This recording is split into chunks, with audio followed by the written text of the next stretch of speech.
Hello and welcome. How many of you would like to go to a four-year university or some other form of college? I'm assuming at least a few of you.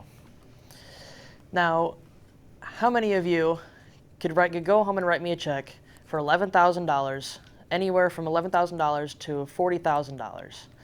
I'm assuming that number is a lot different than how many want to go to college. While this may seem like an exaggeration to make a point, according to usnews.com, the average cost of tuition at a public university is $11,000 a year, and the average cost of a private school is roughly $40,000 a year. Today, I'm here to talk to you about why the government should increase funding for public universities and should increase government-based scholarships. Today we're going to talk about the misconceptions on the price of college compared to wages, how decreasing the cost of college would decrease the wage disparities in the United States, and the public benefits of sending people to college. The counter of this point would claim that it would be too expensive to decrease the cost of college, but in actuality, according to the Center for Education, also known as the COE, public universities make about $500 billion off of tuition every year, and the government spends roughly $120 billion on scholarships already, which equates to about $380 billion left unpaid for. $380 billion divided by 166 million taxpayers would equal roughly about $2,000 a year per person, and that's just without outside scholarships from other people, so that would be a lot less than that already. So in reality, money is not the real issue here. According to Patricia Smith of the University of Michigan, increased education equals lower wage disparities.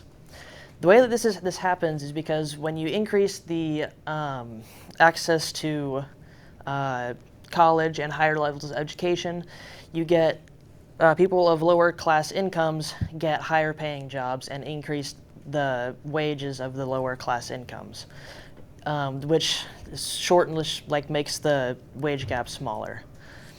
The reason that having such a big wage gap in the United States is such a big issue is not that there is so many wealthy people in the United States, but it is that the people of lower class incomes do not have what they need to get by. Some of the public benefits of sending people to college are proven by this scenario.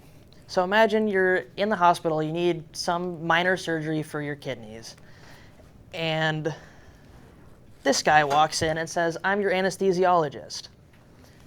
He has no degree or any medical experience from any med school, and you're expected to trust him to be your anesthesiologist. Would you rather trust him or this guy who has 12 years of medical experience, and which is the minimum to get the minimum amount of med school required to get an anesthesiology degree? Most people would probably go with the second option. The last point of today is talking about the cost of tuition versus the cost or the median pay in the United States. According to census.gov, the average household income in the United States in 2000 was $43,000, and the average cost of tuition was roughly $3,000 a year. That gives us a percentage of about 7% of the average of the median income is spent in tuition in college. Compared to 2025, this percentage has skyrocketed to 15%, with the median household income being roughly about $77,000, and the average cost of tuition being $11,000. These misconceptions about college lead to people saying things like, if I had to pay for college, you have to pay for college, and why should we have to pay for your college if my college is not paid for?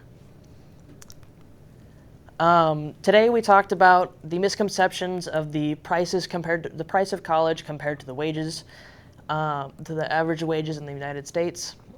We talked about how increasing the access to college would decrease the wage disparities in the United States. And we talked about the public benefits of increasing funding for public universities, as well as government scholarships. Thank you for coming to my presentation.